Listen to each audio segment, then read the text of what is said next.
A high school classroom becomes a battleground of wills as racism and authority clash. Get ready for a gripping story where hidden biases are exposed, and justice fights to be heard. This isn't just another school day at Eastgate High. It's a pivotal moment that will redefine the future of one student and his teacher. As the morning bell echoes through the bustling hallways of Eastgate High, students shuffle into Mrs. Dalton's history class. The air is thick with the tension of unresolved disputes from earlier in the day, hanging like a cloud over the room. The desks fill quickly with students eager to settle into the routine of the lesson, yet a distinct unease permeates the atmosphere.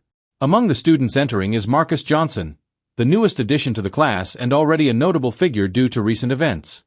He's a tall, thoughtful-looking young man, his demeanor calm yet alert, as if always prepared for the unexpected.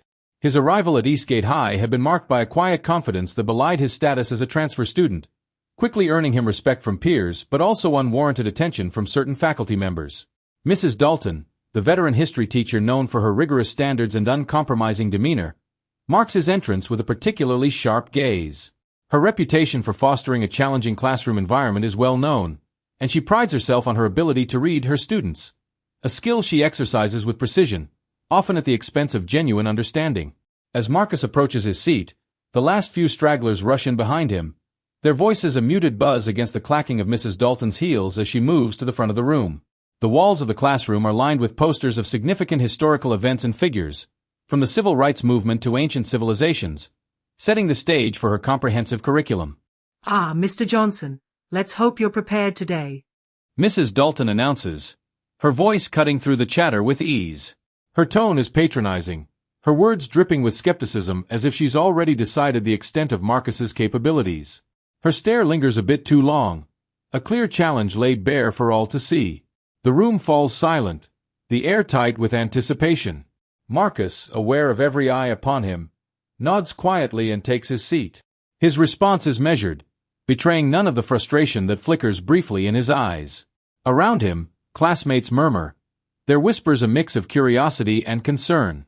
Some are familiar with the sharp edge of Mrs. Dalton's tongue, having been on the receiving end of her critiques, while others are newer to her method and watch with wary interest. As Mrs. Dalton turns to the blackboard to outline the day's objectives, her movements are precise, each word she writes reflecting her exacting nature.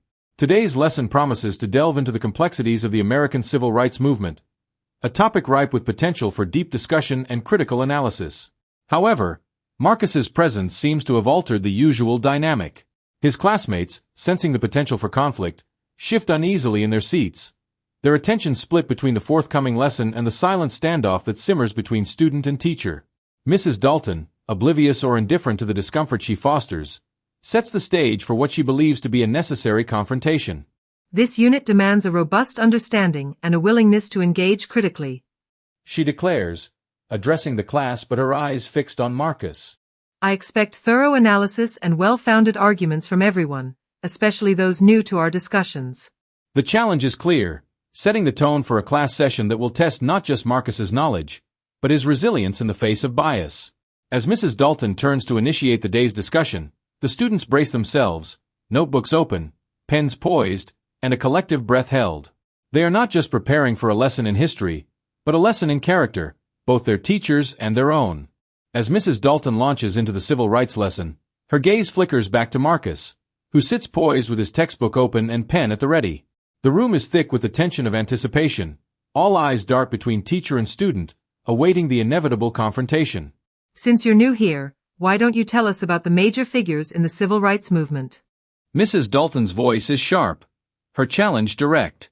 It's a test, not just of Marcus's knowledge but of his ability to withstand her scrutiny under the watchful eyes of his peers. Marcus pauses, collecting his thoughts before responding. Well, when we speak of leaders, we naturally think of Dr. Martin Luther King Jr., whose nonviolent protests were pivotal. However, there are others like Malcolm X, whose advocacy for the rights of Black Americans was equally significant but often more confrontational. He begins, his voice steady and assured. I'm not sure where you learned that, but it's oversimplified. Mrs. Dalton cuts him off briskly, dismissing his input. Her tone suggests a mix of disbelief and condescension, as if the very notion of a student challenging her curriculum is unfathomable. The class shifts uncomfortably. Some students frown, puzzled by the abrupt dismissal of a seemingly valid point, while others avert their gaze, wary of becoming the next target of Mrs. Dalton's sharp tongue. As the lesson progresses, Mrs. Dalton's tactics become increasingly transparent. She poses questions to the class but seems only interested in answers that align with her narrow perspective. Each time Marcus attempts to contribute, she is quick to undermine his responses, critiquing not just his interpretations but his right to interpret at all. Marcus, perhaps you're confusing the actual events with some fictional narrative you've read elsewhere. This is a history class, not a debate club. She chides after one of his comments about the grassroots strategies of civil rights activists. Marcus's brow furrows slightly at the remark, but he maintains his composure. He understands the precarious position he's in. Challenging Mrs. Dalton too openly could escalate the situation, yet remaining silent would compromise his integrity and possibly his academic standing. The other students begin to take note of the pattern. Whispers ripple through the classroom as they exchange uneasy glances. A few look sympathetic, their eyes flicking to Marcus with silent apologies for their own lack of courage. Others seem indifferent, perhaps conditioned to accept the classroom dynamics as dictated by authority. Marcus tries again, this time commenting on the role of women in the civil rights movement, hoping to steer the conversation towards less contentious waters. Figures like Rosa Parks and Fannie Lou Hamer were also crucial. They not only inspired change but actively participated in the orchestration of key events, which is often overlooked in our discussions. Mrs. Dalton's lips thin into a line. While it's important to acknowledge contributions across the board, let's not stray from the agreed-upon curriculum. Focus on the outlined figures in your textbook. She instructs, effectively silencing Marcus's attempt to broaden the discussion. The bell eventually rings, signaling the end of the period, but the tension remains palpable. Students pack up their belongings in a subdued manner, the usual chatter replaced by a contemplative silence. Marcus gathers his things slowly, his mind racing with the day's interactions. His classmates' eyes linger on him a moment longer than usual, a mixture of respect and pity in their glances. As they file out of the classroom, a quiet consensus builds among them. Mrs. Dalton's treatment of Marcus wasn't just strict, it was personal, and unjustly so. Yet the fear of reprisal, the ingrained respect for authority, holds their tongues. Marcus walks out last, his posture erect, his expression resolute yet weary. He knows this is only the beginning, and the real challenge lies ahead in navigating not only his academic responsibilities but the inherent biases that have colored them. The next class meeting introduces a new dynamic, a group discussion intended to foster collaborative debate on the various aspects of the civil rights movement. However, the air is already heavy with the residue of previous conflicts, and the students settle into their groups with a sense of unease. Marcus, placed in a group at the center of the classroom, prepares to share his insights, aware of the scrutinizing gaze of Mrs. Dalton from across the room. As the discussions kick off, Marcus takes the opportunity to articulate the connections between historical civil rights struggles and contemporary issues of systemic racism. If we consider the historical context of these movements and look at today's statistics on racial disparities, we see that the roots of inequality are deeply systemic. Marcus explains, his voice firm and compelling. He draws parallels that resonate with his peers, bringing a fresh perspective that bridges past and present. Mrs. Dalton, ever vigilant for deviations from her prescribed curriculum, interrupts the flow of the group's dialogue. Striding over with a deliberate pace, she addresses Marcus directly, her tone laced with disdain.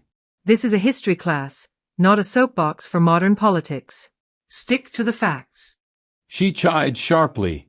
The class falls silent, the tension palpable as all eyes turn to witness the unfolding confrontation. Marcus, feeling the weight of his classmates' stares, looks around, his resolve hardening. This moment, he realizes, is not just about academic discussion. It's about confronting an entrenched mindset that refuses to acknowledge the relevance of history to present realities. Undeterred by the admonition, Marcus attempts to clarify his point, his voice calm but assertive.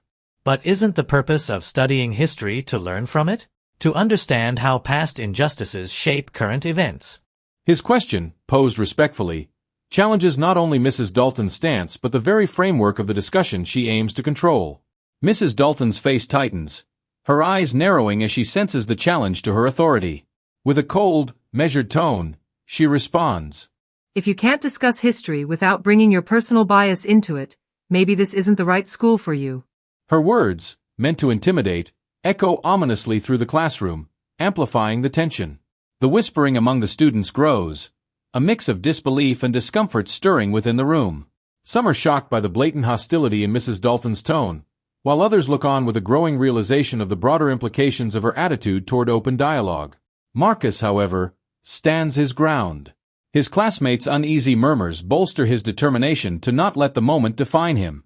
I believe that understanding our history fully requires us to examine all aspects, including the uncomfortable ones, he asserts, looking Mrs. Dalton directly in the eyes. His voice, steady and resonant, carries across the room, drawing nods from some of his peers who begin to see the validity in his connections. Seeing the shift in the room, Mrs. Dalton attempts to regain control, her voice rising slightly in frustration. The curriculum is designed to give you a balanced understanding of history, not to serve as a platform for airing personal grievances or current political issues, she declares, attempting to dismiss Marcus's points as merely personal rather than academically valid. This rebuttal, however, only serves to highlight her reluctance to engage with the historical narratives that challenge her views. The students, previously passive, now listen more attentively, sensing the importance of the discourse being suppressed. Marcus, seizing the moment, continues. And yet, isn't ignoring these aspects, these connections to our present, a bias in itself? By acknowledging only certain parts of history, are we not shaping a narrative that overlooks the very lessons we claim to value? His question hangs in the air, a challenge that goes beyond a simple classroom debate. It strikes at the heart of educational integrity, prompting his classmates to think critically about the nature of historical education. Mrs. Dalton, visibly shaken by the turn of events, pauses, her authority questioned not just by Marcus but implicitly by the class's rapt attention to his reasoning. As the bell rings, signaling the end of the period, the students leave the classroom abuzz with discussions, reflecting on the confrontation and its implications for their understanding of history and its relevance to contemporary issues. Marcus's stance, firm yet respectful, leaves a lasting impact, encouraging a dialogue among his peers about the power of history as a tool for understanding and change, rather than merely a set of facts to be recited. The sun had barely risen over Eastgate High when Marcus approached the history classroom for another day likely filled with challenges. His stride was slow, each step weighted with the anticipation of yet another confrontation with Mrs. Dalton. As he neared the doorway, a figure approached him, a tall, commanding presence that immediately drew the attention of students milling about. It was Principal Johnson, a man known throughout the school for his stern demeanor and unwavering principles. His presence in the hallway was unusual this early in the day, and it caused a ripple of curiosity among the students.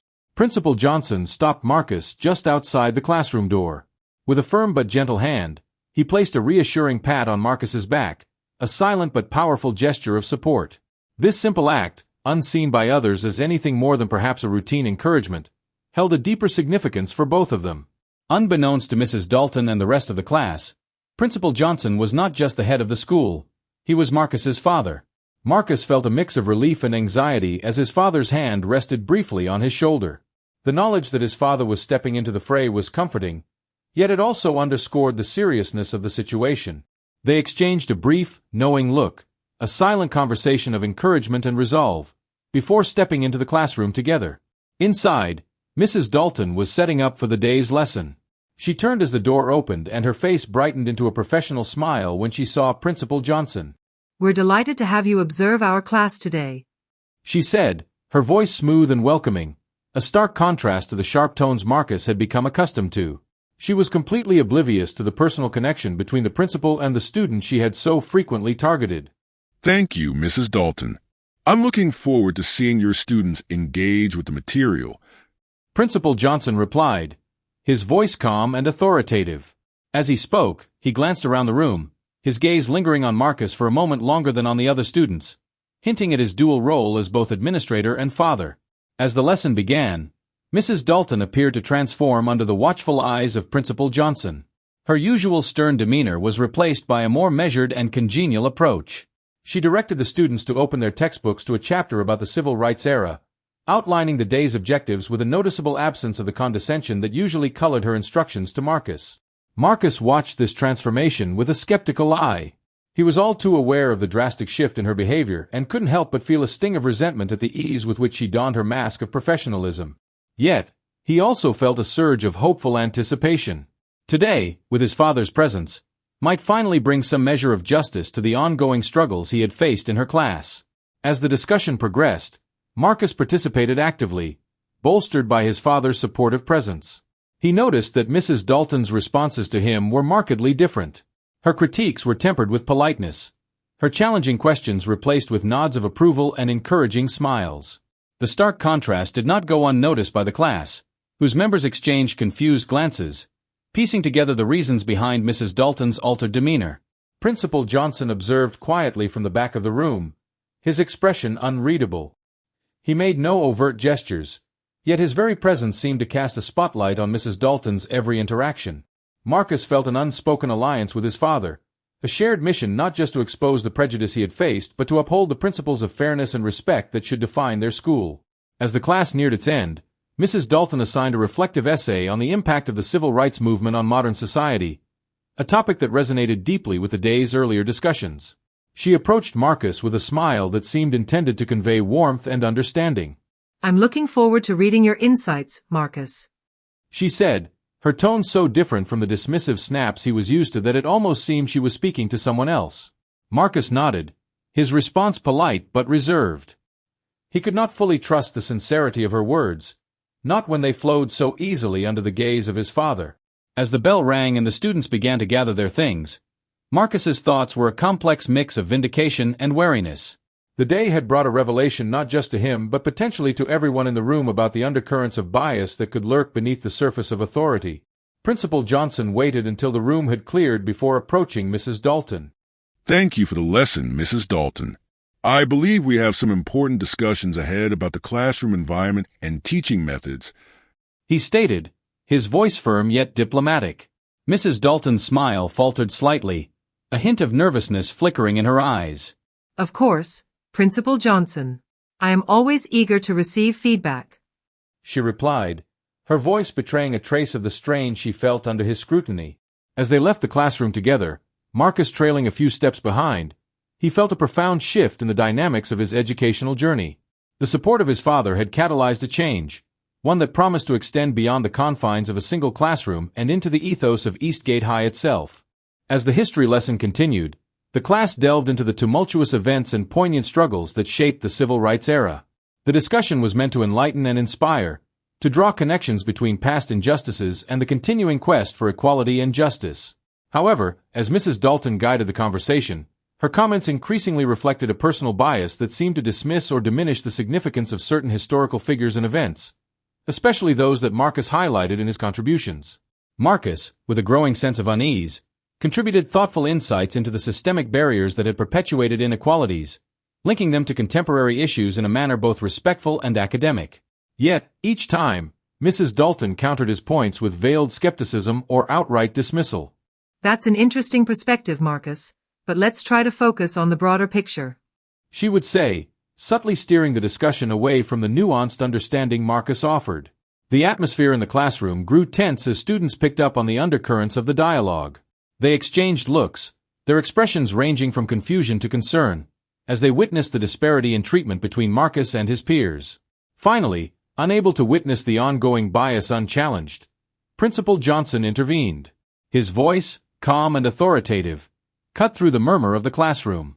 Mrs. Dalton, could you elaborate on why you believe Marcus's insights are biased? He asked. His question was not accusatory but demanded an explanation, urging a reflection of the teaching approach Mrs. Dalton was employing.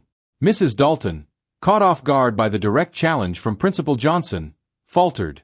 Her face flushed as she struggled to formulate a response that could justify her earlier criticisms without revealing the prejudices that underpinned them. She stumbled over her words, trying to regain her composure. "Well, I just think that sometimes we need to ensure that our personal viewpoints do not skew the historical facts," she said, her voice wavering slightly under the scrutiny. The classroom was tense, the students watching the exchange with bated breath. They sensed the significance of the moment, recognizing that the dynamics of power and authority were shifting right before their eyes. It was then that Principal Johnson decided it was time to reveal his connection to Marcus. Mrs. Dalton, I must express my disappointment in the way some of these discussions have been handled. As an educator, it is our duty to encourage critical thinking and fair analysis, not to discourage them based on personal biases. He paused, allowing his words to resonate in the suddenly quiet room. And as Marcus's father, I am particularly concerned about the consistent pattern of bias he has faced in your classroom. The revelation struck like a thunderbolt. Murmurs erupted around the room as students and even some staff members who had stopped by the doorway reacted in shock. The fact that the principal was directly challenging a teacher was unusual enough, but that he was also defending his son brought a dramatic new context to the conflict. Mrs. Dalton's face paled, her composure cracking under the dual weight of professional scrutiny and personal rebuke. She glanced around at the class, her eyes settling on Marcus, who sat quietly, his expression composed but his eyes revealing a flicker of vindication and relief. Principal Johnson continued, his tone firm yet fair. I believe this is an opportunity for us to reflect on our practices and biases. We must ask ourselves whether we are truly providing an equitable learning environment for all students. It is essential that we address these issues openly and honestly if we are to fulfill our responsibilities as educators. The impact of his words was immediate. Mrs. Dalton nodded slowly, her usual confidence deflated as she acknowledged the need for self-reflection. You are right, Principal Johnson. I will take this as a learning opportunity to examine my approach and ensure it aligns with the principles of fair and inclusive education. As the class ended, the students filed out of the room, buzzing with discussions about what had transpired. The event had opened their eyes to the complexities of power dynamics within educational settings and the importance of advocating for fairness and respect. Marcus and Principal Johnson left the classroom together, their strides matching in pace and purpose. Outside, they paused, sharing a moment of quiet understanding and mutual respect. The repercussions of the day's events were profound. Mrs. Dalton took leave to attend workshops on inclusive teaching practices and returned with a renewed commitment to fostering an environment where all voices could be heard and valued. Marcus, for his part, became a respected leader among his peers, known for his thoughtful insights and advocacy for equity. The incident also prompted a broader discussion within the school about systemic biases and the need for ongoing professional development to combat them. Principal Johnson spearheaded initiatives that encouraged teachers to engage in honest self-assessment and to embrace teaching methods that highlighted diverse perspectives. As for Marcus, the support of his father and the eventual recognition of his struggles catalyzed a positive change not only in his academic journey but also in the culture of Eastgate High. The school community learned a valuable lesson about the power of integrity and the importance of confronting injustice, no matter the setting. As Mrs. Dalton faces the consequences of her actions, Eastgate High takes a hard look at its culture. Initiatives for diversity and inclusiveness are introduced, and Marcus becomes a respected voice among his peers. His courage and his father's support turn a personal struggle into a catalyst for change, proving that standing up against prejudice is not just necessary but transformative.